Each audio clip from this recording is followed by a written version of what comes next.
I am Ferdinand Marcos, and I am the President of the Republic of the Philippines. I stand today on behalf of 110 million Filipinos. Hello people and hello universe, it's me again. Shout out sa inyo mga kababayan. Hello sa mga Marcos loyalists and supporters. Nako, another good news for everybody mga kababayan ha. Kung nakikita nyo si speaker, no, kasama po yung ibang 19 Congress na congressman, ay nilance po mga kababayan ang bagong programa na ito. Wow, maganda ito guys. Basahin natin para kompleto detalyado mga bes ha. Sabi po dito mga kababayan, panoorin grand launching ng bagong bayaning magsasaka sa ilalim ng programang contract farming ng National Irrigation Authorities, kung saan katuwang ang mga magsasaka sa pagbibenta ng murang bigas sa presyo ng 29 kada kilo para sa ating mga mamamayan. Ito ay alinsunod sa hangaring ni Pangulong Ferdinand R. Marcos Jr.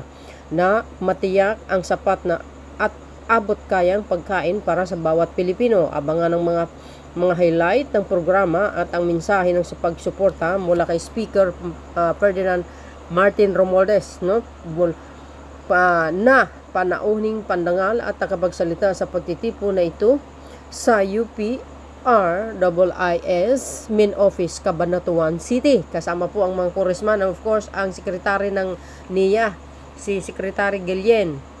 Ay maganda ito guys ha. Ito yung pinakamagandang bagong programa, ang ilunsad yung 29 kada kilo, no? Diyan nyo po makikita yan sa kadiwa ng Pangulo, no, Kadiwa Store. At ito guys hindi lang isang lugar, kasi ito po ay ilalagay ito na magkakaroon ng kadiwa sa buong Pilipinas, Luzon, Visayas at Mindanao. Abangan nyo po mga kababayan, sapagkat yan po ay yan ang gustong gawin ng ating mahal na Pangulo, na kailangan magkaroon ng kadiwa sa buong Pilipinas para nang sa ganun ay may pagbilhan ng ating mga kababayan ng mga maralita tulad ko din. Hindi na problema yung mga mayayaman, mga kababayan, kayang-kaya nila bumili ng mahal na bigas, no? Alam po natin maraming nagreklamo, walang iba kundi yung mga anti-Marcos lang, lalo yung mga dilis ha. Diskarte lang sa buhay, bawal ang tamad. Nasa global crisis tayo ngayon mga kababayan ha? Sana naintindihan po natin, hindi lang sa Pilipinas ang mahal ang bilihin. Actually, not all naman, yung mga pangunahin lang na bilihin ang mahal. Buong mundo mga kababayan ha? Kung maghanap kayo ng murang bigas, hindi na tayo po kung maghanap kayo ng mga murang bilihin, wala na po tayo sa 1970s, 80s, mura noon ha? Mga bilihin noon, iba na ngayon, nasa new generation tayo, okay?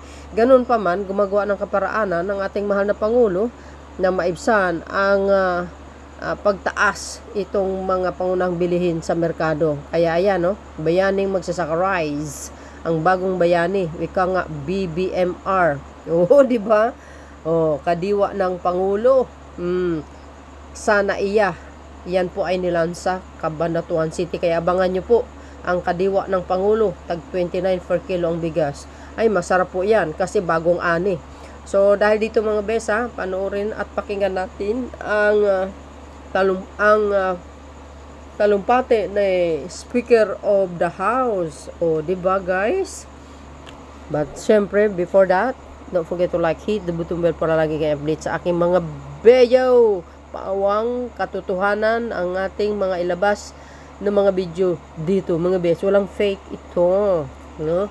So ito na mga beswa ating lahat. Ngayong araw ay nagkaroon na ng katuparan ang adhikain ng ating mahal na Pangulong Ferdinand R. Marcos Jr. na makapaghatid ng abot kaya ngunit dekalidad na bigas sa mga mamamayang Pilipino. Ang ground launching ng bagong bayaning magsasaka o BBM Rice ay isang selebrasyon dahil sa matagumpay na implementasyon ng NIA Rice Contract Farming Program. Ito rin po ay isang paraan ng pagpapasalamat ng ating ahensya sa ating mga bagong bayaning magsasaka na siyang bida sa programang ito. Ang kanilang masaganang ani ang nagbigay daan upang maging posible ang 29 pesos per kilo na bigas na ating ipagbibili sa mga vulnerable sector tulad ng ating mga senior citizens, yung ating mga PWDs, mga solo parents, at members ng Pantawid Pamilyang Pilipino Program of 4Ps. Wow. Ang paglulunsad ng BBM Rice sa lahat ng NIA regional offices sa buong bansa ay isang hudyat na naisakatuparan na natin ang bithiin ng bagong Pilipinas. Hindi po ito magiging posible kung wala ang ating bayanihan, gayon din ang walang sawang suporta mula sa ating House Speaker Ferdinand Martin Romualdez and ating Chair ng Appropriations, Congressman Saldico. Palakpakan po natin sila. Alam niyo po, ang ating programang ito, ang nagpasimula talaga nito ay si Speaker Romualdez. Alam nyo, tumatayo ang balahibo ko. Kasi nakita ko po ang kanyang kagustuhan makatulong po sa ating mga magsasaka. Noong ipiniliwanag ko yung ating programa sa kanya, nakita niya, sabi niya, ito pala ang magandang tulong para sa ating mga magsasaka. At nabigyan ng initial na pundo po ito. Kaya, bigyan po natin ng mas malakas na palakpak ang ating speaker. Yes, see? Sabi ko nga, siya talagang speaker na talagang may vision at may puso para sa ating mga magsasaka. Palakpakan po natin. Alam nyo, pwede pa nating i-flash sa screen yung ating programa. Kasi maraming nagtatanong kung ito ba ay magiging sustainable. Lagi kasi ang tanong dyan, ito ba ay pakitang tao lang o ito ay posible ba? Kahit ilabas nyo po yung inyong calculator at tayo'y magkwenta. Ang ating budget for next year, ang ating proposed budget ay 6 billion pesos para sa ating farming. Ngayon, meron po tayong tatlong gustong tulungan dito. Ang isa ay ang NFA. Wow. Dahil ang NFA po ay medyo hirap pinsan mamili ng bigas. So sabi namin, dito ka na, mag-contract farming tayo para sigurado ang supply ng NFA ng bigas. Oh, maganda. Pangalawa ay ang Rice for All program ng Department of Agriculture, yung 45 pesos per kilogram. Lahat pwedeng makabili. At ang pangatlo ay yung ating 29 pesos na bigas. Ang assumption po namin dito, yung 1 hektarya ay ang kailangan mong kapital dyan ay 50,000 pesos. Di ba? Mataas na yung 50,000 pesos actually. Dahil sa daming ayuda naman ng ating gobyerno.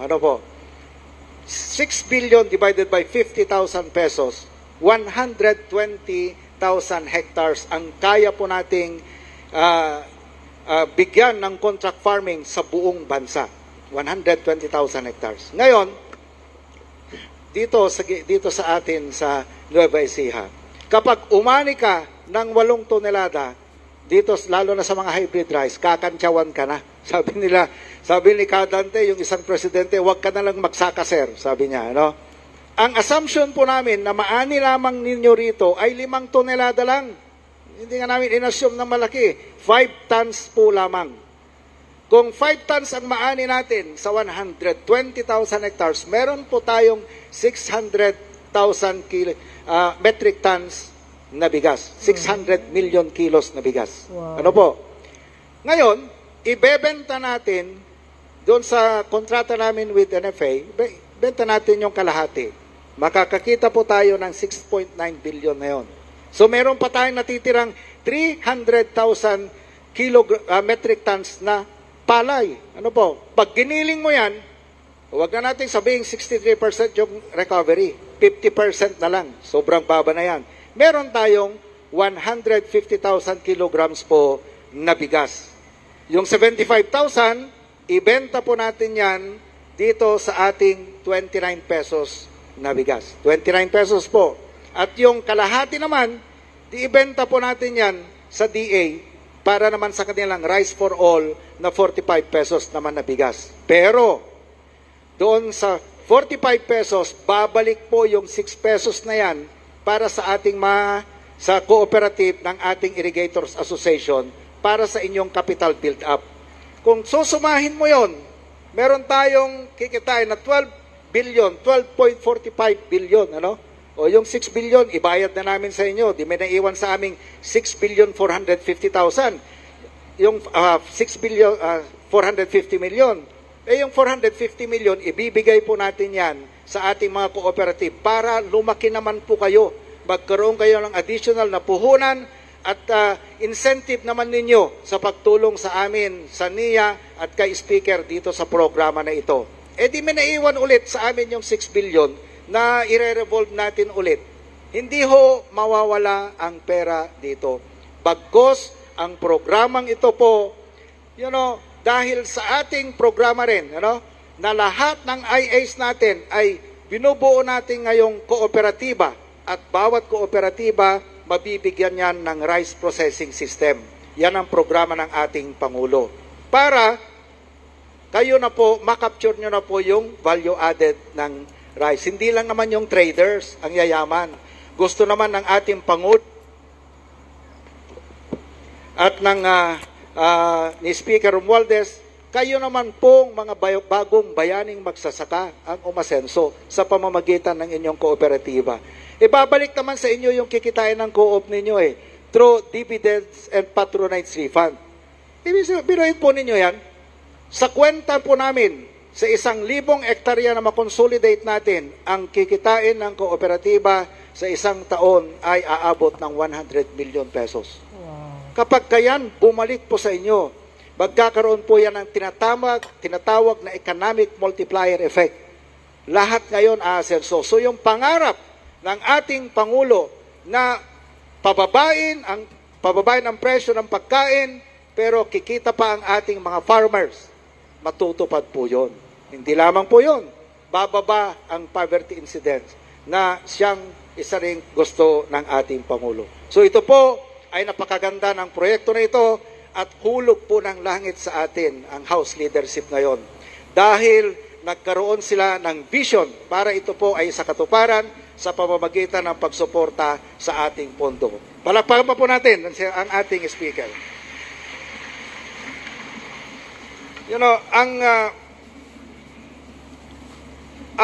Umuukit po tayo ng kasaysayan ng sa unang pagkakataon ay nabigyan tayo ng pinakamalaking pondo. Alam niyo po ngayon, ang pondo ng NIA ay 72 billion pesos. Malaki, sabi niyo siguro, kasi dati 40 billion lang Pero kung alam niyo lang ang totoong istorya nito, behind dito, ay talagang matutuwa po kayo. Kasi noong lumabas yung budget sa House of Representatives, yung HGAP, at ipinasa sa Senado, 80 billion po yan. Kasi sabi ng mga congressman, ang Pangulo, ang number 1 na prioridad ay ang food security. At ang kailangan ng food security, irigasyon. Sabi nila, Speaker, tulungan natin ang NIA, bigyan natin ng pondo, doblehin yan. So yung 40 billion na proposal natin, ginawang 80 billion. Pagpunta ng Senado, sa wimpalan, sabi ng mga senador, ay hindi, ibalik nyo sa 40 billion. Salamat na lamang po dahil kay Speaker Romualdez nung mag-BICAM, ipinalik yung 32 billion. Kaya ang pondo po ng NIA, hindi man nabuo yung 80 billion ng ating mga congressman, naging 72 billion pa rin dahil sa ating mabuting speaker. Palakpakan po natin. Sa ating mga magsasaka, kami po ay hanga at saludo sa inyo. Ang inyong dedikasyon at sakripisyo ang siyang nagbibigay ng pagkain sa ating hapagkainan. Kayo po ang sandigan ng isang masaganang pamayanang agricultural. Wala pong salita ang maaring itumbas sa namin sa pasasalamat po sa inyo. Pero maraming salamat pa rin po. Thank you po.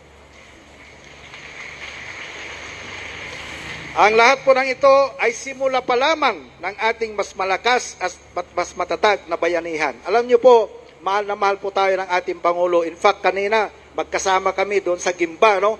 Birthday niya ngayon. Isipin nyo, birthday ng Presidente ng Pilipinas, imbes na mag-live. Kung ako, ang birthday ko, gusto ko, manood na lang ako ng TV, no? Kumain na lang ako sa labas at mag-relax.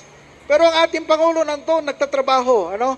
At inilunsad yung bagong programa na maganda ng ating Department of Agriculture. Ganon po tayo kamahal ng ating Pangulo at wala siyang iniisip. Sabi nga niya, pag nakakausap ko trabaho, sabi ko, sir, pahinga naman kayo. Sabi niya, ito na yata trabaho natin. Isipin yung kapakanan ng ating mga kababayan mula pagkising hanggang pagtulog. Sabi niya, kaya ganon po kasipag ang ating Pangulo.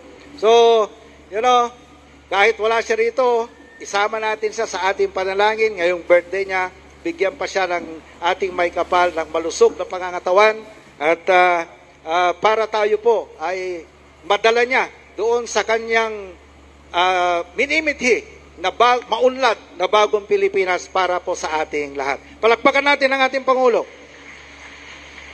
Mabuhay ang mga bagong bayaning magsasaka. Mabuhay ang Pilipinas. Mabuhay po tayong lahat. Maraming salamat sa ating mahal na chairman ng Appropriations, Ako Bicol Party List, Congressman Elizalde Co. Tamang-tama, inimbita talaga na ni Admin Eddie Guillen si Chairman Saldi kasi alam mo nang ibig sabihin ng chairman ng Appropriations. Siya naglaala ng budget natin . Ngayon, alam naman ninyo, di ba? Budget hearings natin ngayon at siya kasama natin dito sa advokasya natin na sinasabi nating mahal ng Presidente, President Ferdinand R. Marcos ay food security is national security. Kaya kayo po ay prioridad po ni BBM. At ngayong araw, birthday niya, batiin naman natin ang ating mahal na Presidente. Happy birthday, Mr. President! Maligayang kaarawan sa ating mahal na Presidente. Masayang-masaya talaga ako ngayon kasi hindi lang kasama ko si Congressman Zaldico, pero yung Senior Deputy Speaker ko, na kabalen ko, although representante ako ng primero distrito ng Leyte sa Tacloban, yung nanay ko ay tiga Mabalacat, Pampanga, kaya ako rin ay tiga rito, tiga Central Luzon, at aking kabalen na tiga Pampanga, Congressman Aurelio Don Gonzales from the 3rd District of Pampanga. Nung 14th Congress kasama ko yan. Neophyte po kami. At proud na proud siya kasi sinabi niya sa akin, ikaw classmate, tawag sa akin Jake. Jake, ikaw, abogado ka, kaya yung tatay mo, dating gobernador. Pero ako, sabi ni Dong, proud na proud ako kasi ako isang anak ng Hortelano. Kaya tingnan mo naman, yung puso niya talaga ay talaga sa mga magsasaka. Nagsikap siya, naging engineer siya, schoolmate niya si Admin Eddie Guillen, 2 years advance kaya yata ni Admin, ano? Magaling ba si Admin? Magaling, tingnan mapuwas sila mapuwas sila, kaya mga magagaling mga engineer. Maraming salamat sa aking mahal nating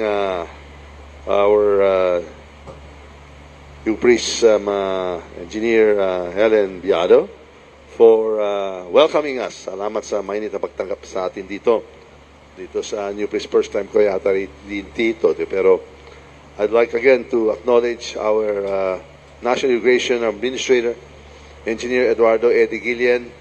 Hindi ko talaga makakalimutan kasi pag office hours nakikita kami dyan sa Batasan, pero walang tigil miski after dinner, miski midnight, hating gabi, nagmi-meeting kami kasama ni Kong Saldi, kasama ni si Kong Dong. Kaya masipag talaga yan, wala yaka tayo nating tulog, pareho tayong puyat, Kaya mabuti na lang, itong mga nagdadala dito sa ating pamamalahan, yung napakagaling na presidente.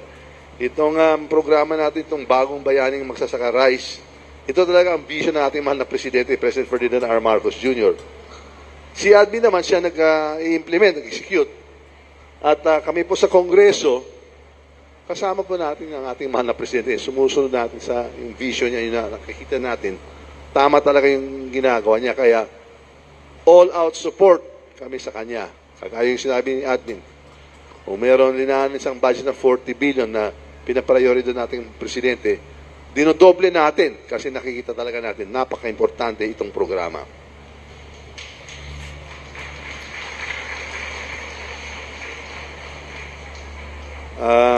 Itong mga National Irrigation Administration, Upper Pampanga River Integrated Irrigation Systems Department Manager, Engineer Gertrudis Viado, and officials, our officials from different national agencies, kagaya na po ng DSWD, yung DTI, nandito, officers and members of the National Confederation of the Irrigators Association present. Kayo po, fellow government workers, distinguished guests, friends, ladies and gentlemen, lalo na yung mga magsasaka, yung mga mamimili ngayon, magandang araw sa inyo lahat. Ang ilulunsad natin ngayon ang isang matibay na patunay na kaya natin matagtumpay sa anumang hamon kung tayo ay nakakaisa. Hindi ba, nung nangampanya si BBM dito, nung nakarang eleksyon, parati sinasabi niya, sama-sama tayo, babangon muli. Totoo talaga yan po, nakasasama tayo. It was just another day when we made rounds in the several public markets to confirm the key reforms of administration of BBM, particularly showing the slowdown in the food price inflation. Isang araw lang yan, inikot natin ng mga palengke dyan sa Maynila, dun sa Guadalupe, dun sa Farmers Market, at dun sa Nepa Q-Mart. So nung isang araw, nagkita tayo sa mga palengke at personal ko na alamin ang kasalukuyang presyo ng mga bilhin. Kasama natin ang mga mambabatas at mga officials ng Department of Agriculture at DTI. Gayon din ang organisasyon ng mga magsasaka at traders, PRISM at GRECON. Nasaksihan natin na patuloy ang pagbaba ng presyo ng bigas sa merkado ngayon. Kung dati ay 55 pesos hanggang 70 pesos bawat kilo, pumapalo ngayon sa 42 pesos at 45 pesos ang presyo ng bigas na madalas binibili ngayon. Kaya tinutupad talaga ang ating mahal presidente yung commitment na po niya na dadalhin niya lahat tayo sa isang magandang sitwasyon na ganito na bumababa talaga yung presyo ng bilhin. So yung 42 broken rice, 45 pesos well-made rice. Available na yan sa NCR sa lahat ng mga palengke. Yes. Umasa tayo na patuloy ang pababa ang presyo ng bigas sa merkado hanggang itong Disyembre, hanggang itong Pasko, ngayong taon, sa pagpasok ng harvest season at pagdating ng mga bigas mula sa ibang bansa. Kaya magiging masaya at maligayang ating Pasko. Palakpakan po natin ang mga nating presidente. Today's launch of the bagong Bayanihan Magsasaka Rice highlights the unwavering commitment of the administration to do right by every Filipino, as well as the power of united action to achieve what others thought was impossible. Gaya nga po, ng sinasabi nating mahal na Pangulo sa kanyang nakarang SONA, ang lahat ng ating tagumpay sa ekonomiya ay walang kabuluhan kung ito hindi nadadama ang ating mga kababayan. Ang bigas na abot kaya, ang presyo ay mithin ng ating mahal na Pangulo para sa bawat pamilyang Pilipino. Sa pagtutulungan ng iba't ibang sektor ng lipunan, ang katuparan ng ating mitihin, dekalidad na bigas sa presyong abot kaya ay abot kamay na. Congratulations are therefore in order to everyone involved in this endeavor, especially to our farmers, our irrigators associations, for your solidarity with this administration's aim. Maraming salamat sa ating Department of Agriculture at nakumbinsin natin silang palawakin ang mga pwesto ng mga kadiwa centers na nagtitinda ng bigas sa presyong hindi lalampas ng 30 pesos. Kagaya itong BBM rice dito sa harap natin, magiging available na yan sa mga iba't ibang mga palengke. Salamat sa DA na magtatayo sila ng mga kadiwa centers sa mga palengke. Hindi lang sa NCR pero sa bawat sulok ng ating bayan. Wow. Sa mga darating na araw at buwan, makikita na ang mga Kadiwa centers sa mga palengke at supermarket dito sa Metro Manila at sa ibang panig ng bansa. Sa pamamagitan ng ating pagtutulungan, nakakasiguro ang marami nating kababayang Pilipino, mga benepisyaryo ng 4Ps, ang ating mga senior citizens, mga may kapansanan, at marami pang iba na sila ay makakabili ng bigas sa halagang hindi lalampas na 30 piso kada kilo. You know? Tanggapin po ninyo ang lubos at taus-pusong pasalamat ng bansang Pilipinas. Know that this initiative not only impacts not only every individual family, it helps the government's collective efforts to slow down inflation and bring about food security. Ito talaga ang hangarin ng ating mahal na presidente na ibaba ang presyo ng mga bilihin at para magiging seguridad, yung ating seguridad dito sa pagkain ay talagang maging matibay. The House of Representatives, kayo, your representatives, the House of the People, is a strong and steadfast partner of the Marcos administration in this regard. Kami po sa Kongreso, kasama po natin ang ating mahal na presidente. Hindi kami lumilihis sa vision niya, sa direksyon niya para sa ating gobyerno. Aside from formulating bills that promote the Philippines' welfare, we are also actively exercising our oversight powers, investigating and conducting inspection to unmask hoarders. Dahil sa investigasyon namin sa House of Representatives, nabuwag natin ang mga sindikatong responsable sa pagtaas ng presyo ng sibuyas at gulay noong taon. Nakilala rin natin ang leader ng sindikatong ito at pinaimbestigahan natin sa autoridad. Based on the evidence gathered, formal charges have already been filed against those responsible for artificially raising the prices of goods. And we are also coordinating with government efforts to optimize the impact of government programs through the Bagong Pilipinas Servicio Fairs. We have also used our influence to convince our friends in the private and business sectors to join the efforts to contain food inflation. The recent finding that inflation has slowed down to 3.3% last month is a testament to the effectiveness of our united action. Patuloy ang pagbaba ng inflation sa ating bansa kahit na patuloy ang pagtaas nito sa iba't ibang parte ng mundo. Indeed, much can be achieved when we work together. Kaya talaga tama ang presidente. Sama-sama tayo, babangon muli. Let our achievement today be another stepping stone for higher and greater aspirations for the benefit of the Filipino people. Sama-sama nating harapin at pagtagumpayan natin ang bawat hamon ng panahon. Para sa ating mga kababayan, mabuhay po kayo dito sa Nueva Ecija, mabuhay ang NIA, Department of Agriculture, mabuhay ang Bagong Pilipinas, mabuhay ang sambayanang Pilipino. Maraming salamat po. At happy birthday, Mr. President! Talaga ito si Speaker of the House, bagay na bagay mag-presidente, mga best.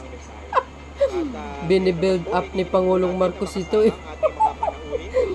So yun mga kababayan, talaga naman congratulations sa taga-Cabanatuan, mayroon na kayong kadiwa ng Pangulo, pagbilhan ng tag 29 na rice. O, di ba? At least may solusyon ng Pangulo. Katuwang ang House of Representatives. Ganon ka-hands-on tumulong at suportado pag-support ng House sa ating mahal na Pangulo. Magaling itong Pangulo eh. Dapat lang na suportahan mo. O yan. Bigas pa more. Libre yan guys ha. Hindi walang bayad yan.